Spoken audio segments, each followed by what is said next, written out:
இந்த முறையில் vegetable white pulao பண்ணி பாருங்கள். ரொம்ப ரொம்ப டேஸ்ட்டாக இருக்கும். லைட் மசாலாவாக லஞ்ச் பாக்ஸ்க்கும் நீங்கள் எடுத்துகிட்டு போகலாம். இது செய்கிறதுக்காக நான் இன்றைக்கி வந்து கேரட்டு, பீன்ஸு, உருளைக்கிழங்கு, பட்டாணி 4யும் பாருங்கள் இந்த சின்ன சின்ன பீஸாக நான் கட் பண்ணி வச்சுருக்கேன். உருளைக்கிழங்கு மட்டும் கொஞ்சம் பெருசாக கட் பண்ணி வச்சுருக்கேன். மற்ற எல்லா பொருளும் பாருங்கள் பொடியாக கட் பண்ணி வச்சுருக்கேன். இது வந்து லைட்டாக மசாலாவோட இருக்கும் இந்த புலாவு. இதுக்கு வந்து பெரிய வெங்காயம் 1 கட் பண்ணி வச்சுருக்கேன். சின்ன வெங்காயமாக இருந்தால் 2 கட் பண்ணி வச்சுக்கோங்க. பச்சை மிளகா 4 எடுத்திருக்கேன். கொஞ்சமாக வந்து மீல் மேக்கர் எடுத்திருக்கேன். பாருங்கள், அரை கைப்பிடி புதினா, அரை கைப்பிடி கொத்தமல்லி, 1 கைப்பிடி மீல் மேக்கர் வந்து சுடு தண்ணியில் ஊற போட்டு வச்சுக்கோங்க. இதுக்கு தக்காளி வந்து ஒரே ஒரு தக்காளி தான். ரொம்ப மசாலா இல்லாமல் லைட் மசாலாவோட டேஸ்ட்டாக செய்யலாம். இதுக்கு 10 ரூபா தயிர் பாக்கெட் 1 எடுத்திருக்கேன். நெய் வந்து கொஞ்சம் அதிகமாக தேவைப்படும். ஒரு 50 மில்லி அளவுக்கு எடுத்துக்கோங்க. அரிசி வந்து நான் 1½ டம்ளர் அரிசி வந்து ஏற்கனவே ஊற போட்டு வாஷ் பண்ணி எடுத்து வச்சுட்டேன். இப்போ வாங்க செய்கிறது பார்க்கலாம். அடுப்பு பற்ற வச்சுட்டு பாத்திரம் வச்சுக்கோங்க. இதுக்கு ஆயில் வந்து கொஞ்சம் கம்மியாக போட்டுக்கோங்க. ஒரு 4 ஸ்பூன் அளவுக்கு போட்டுக்கோங்க. நெய்யும் இப்போ வந்து ஒரு 4 ஸ்பூன் அளவுக்கு போட்டுக்கிறேன். அதுக்கப்புறம் நம்ம கடைசியாக நெய் போட்டுக்கலாம் கொஞ்சம். பாருங்கள், நான் எண்ணெய் எந்த அளவுக்கு போட்டனோ அதே அளவுக்கு நெய்யும் போட்டுக்கிறேன்.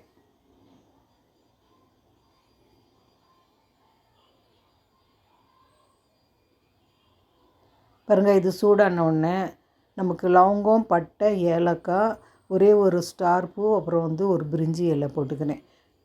4 லவங்கம், 4 பட்டை, 4 ஏலக்காய் எடுத்துக்கிறேன். ஒரே ஒரு பிரிஞ்சி இலை, ஒரு ஸ்டார் பூ எடுத்துக்கிறேன். பாருங்கள், இது கொஞ்சம் நல்லா பொரியட்டும். நம்ம கட் பண்ணி வச்சுருக்கிற வெங்காயம் வந்து போட்டு நல்லா கோல்டன் ப்ரௌனாக வதக்கிக்கலாம். பாருங்கள், நான் ஒரு பெரிய வெங்காயம் தான் எடுத்தேன். இந்த அளவுக்கு வந்திருக்கு.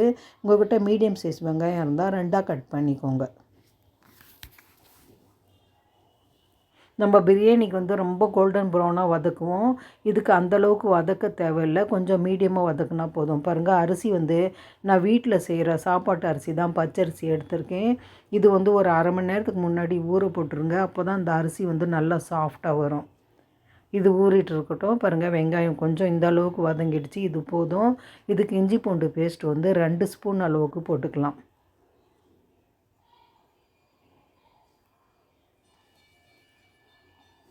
நல்லா வறுத்துக்கோங்க இஞ்சி பூண்டு பேஸ்ட்டு.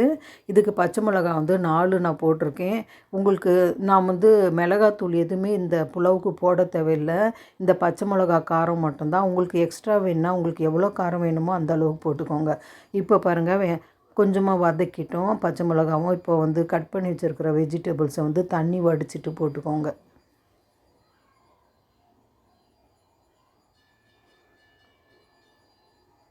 நல்லா கலந்து விட்டுக்கோங்க.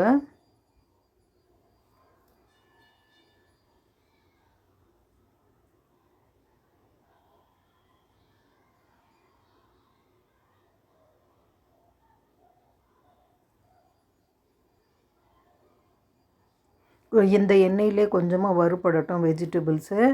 இதுக்கு வந்து நம்ம தேவையான அளவு உப்பு போட்டுக்கலாம்.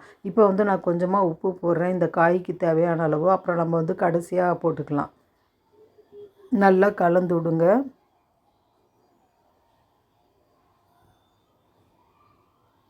பாருங்கள், ஒரு 5 நிமிஷம் மூடி போட்டு வச்சுருந்தேன். வெஜிடபிள்ஸ் ஓரளவுக்கு நல்லா குக் ஆகிடுச்சு. நல்லா கலந்து விட்டு பாருங்கள், நம்ம வந்து தக்காளி வந்து கடைசியாக போடலாம். இப்போ போட தேவையில்லை. இப்போ மீல் மேக்கர் நம்ம ஊற போட்டு வச்சுருந்தோம் இல்லையா, அதை தண்ணி வடிச்சிட்டு போட்டுக்கோங்க. நல்லா கலந்து விடுங்க. இதுவும் கொஞ்சம் நல்லா வேகட்டும். கொத்தமல்லி, புதினா வந்து நல்லா வாஷ் பண்ணிவிட்டு பொடியாக கட் பண்ணி வச்சுருக்கேன். அதையும் போட்டுக்கலாம்.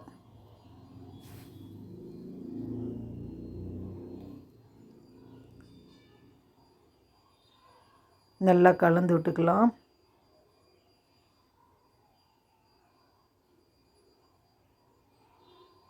இப்போ தயிர் வந்து பாருங்கள், நான் ஒரு 10 ரூபா பாக்கெட் அளவுக்கு எடுத்திருக்கேன்.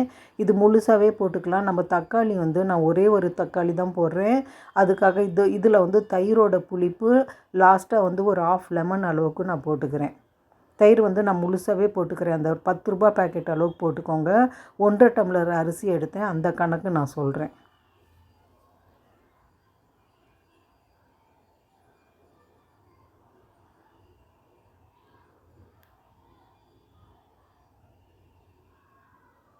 பாருங்கள், நான் ஃபுல்லாகவே போட்டேன்.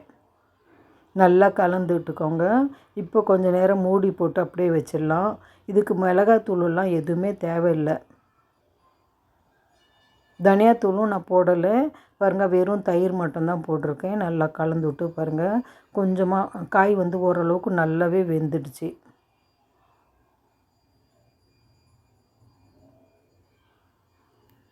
இப்போ நம்ம வாஷ் பண்ணி வச்சுருக்கோம் இல்லையா அரிசி, பாருங்கள் நான் 1.5 டம்ளர் அரிசிக்கு 3 டம்ளர் அளவுக்கு தண்ணி கணக்கு வச்சு நான் எடுத்திருக்கேன். நீங்கள் வந்து 1.5 டம்ளர் அரிசி எடுத்திங்கன்னா அதுக்கு டபுள் மடங்கு தண்ணி எடுத்துக்கோங்க. பாருங்கள் அரிசி போட்டு நான் வந்து கொஞ்சம் தண்ணி வந்து நான் கம்மியாக தான் இருக்குது, இதில் இன்னும் ஒரு 1.5 டம்ளர் அளவுக்கு போட்டுக்கிறேன்.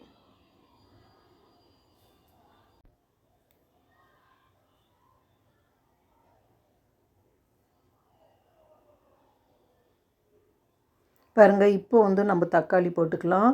இந்த டைமில் நம்ம தக்காளி போட்டோன்னா இந்த ஒயிட் புலாவில் கலர் ஏறாது. பாருங்கள் நான் ஒரு தக்காளி சொன்னேன் இல்லையா, நீட்டு வாக்கில் பெருசு பெருசாகவே கட் பண்ணி போட்டுக்கோங்க. இப்போ பாருங்கள் கொஞ்சம் நேரம் மூடி வைக்கலாம், கொதி வரட்டும். ஒரு கொதி வரும்போது கொஞ்சமாக உப்பு செக் பண்ணிக்கோங்க, தேவையான அளவு உப்பு போட்டுக்கோங்க. பாருங்கள் இன்னும் கொஞ்சம் நல்லா கொதித்து கொஞ்சம் தண்ணி குறையும் போது மறுபடியும் நீங்கள் உப்பு செக் பண்ணிவிட்டு கரெக்ட் பண்ணி போட்டுக்கோங்க. பாருங்கள் நல்லா கலந்து விட்டு இது நல்லா கொஞ்சம் கொதிக்கிட்டோம்.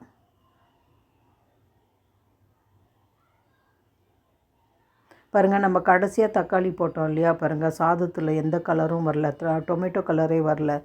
பாருங்கள் இப்போ கொஞ்சம் மூடி போட்டு வச்சிடலாம். நல்லா கொதிக்கிட்டோம். இந்த தண்ணி கொஞ்சம் பாதியாக ட்ரை ஆகட்டும். பாருங்கள் நல்லா அடியிலேருந்து நல்லா கலந்து விடுங்க.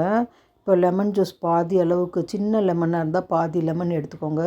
பாருங்கள் நான் எடுத்துருக்கிற லெமன் சைஸ் கொஞ்சம் பெருசு, அதனால் வந்து இதில் பாதி லெமன் பிழிஞ்சு போட்டுக்கிறேன். ஒரு 2 ஸ்பூன் அளவுக்கு லெமன் ஜூஸ் போட்டுக்கோங்க. நல்லா கலந்து விடுங்க. நல்லா இந்த தண்ணியெல்லாம் ட்ரை ஆகட்டும். இந்த ஸ்டேஜில் நீங்கள் கலந்து விட்டு உப்பு செக் பண்ணி கரெக்ட் பண்ணி போட்டுக்கோங்க. பாருங்கள் ஒரு 5 நிமிஷம் மூடி வைக்கிறேன். தண்ணி இன்னும் கொஞ்சம் இருக்குது. இப்போ நம்ம கடைசியாக கொஞ்சமாக ஒரு 2 ஸ்பூன் அளவுக்கு நெய் போட்டுக்கலாம். பாருங்கள் இந்த மாதிரி கடைசியாக நீங்கள் நெய் மேலே போட்டு கலந்து விட்டு தம்முக்கு போட்டிங்கன்னா நல்லா நெய் வாசனையோட சூப்பராக இருக்கும் இந்த புலாவ். இப்போ ஃப்ளேம் நல்லா குறைச்சி வச்சுட்டு அடியில் தோசை தவா வச்சுட்டு மேலே வந்து இந்த புலாவை வந்து நல்லா தம்முக்கு போட்டுருங்க. ஃப்ளேம் நல்லா குறைச்சி இருக்கட்டும். நடுவில் ஒரு டைம் பாருங்கள் நான் ஓப்பன் பண்ணிவிட்டு நல்லா கலந்துடுறேன். அடியிலேருந்து ஒரு 10 நிமிஷம் நீங்கள் வந்து தம்முக்கு விட்டிங்கன்னா போதும், நல்லா தம் ஆகிடும் இந்த புலாவ். பாருங்கள் மூடி போட்டு வச்சிடலாம் ஒரு 5 நிமிஷம். நம்ம கடைசியாக இறக்கிறதுக்கு ஒரு 5 நிமிஷத்துக்கு முன்னாடி கொஞ்சமாக ஃப்ரெஷ் கொத்தமல்லியும் ஃப்ரெஷ் புதினாவும் வாஷ் பண்ணிவிட்டு பொடியாக கட் பண்ணி போட்டுக்கோங்க. இந்த மாதிரி நீங்கள் செய்கிறதால இந்த புலாவ் வந்து நல்ல வாசனையோடு இருக்கும், ரொம்ப டேஸ்ட்டாக இருக்கும். லைட் மசாலாவோட இந்த புலாவ் பாருங்கள் நல்லா கலந்து விட்றேன். அடியிலேருந்து சூப்பராக ரெடி ஆகிடுச்சு பாருங்கள்.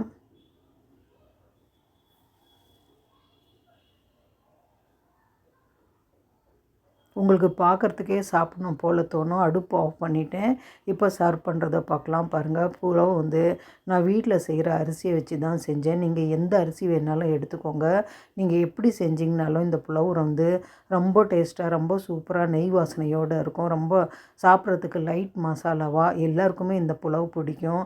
இது கூட வந்து பாருங்கள் முட்டை வந்து வேக வச்சு வச்சுருக்கேன். நீங்கள் புதினா துவையலோட சாப்பிட்லாம், ரொம்ப டேஸ்ட்டாக இருக்கும். நீங்களும் செஞ்சு பாருங்கள், ரொம்ப நல்லாயிருக்கும்.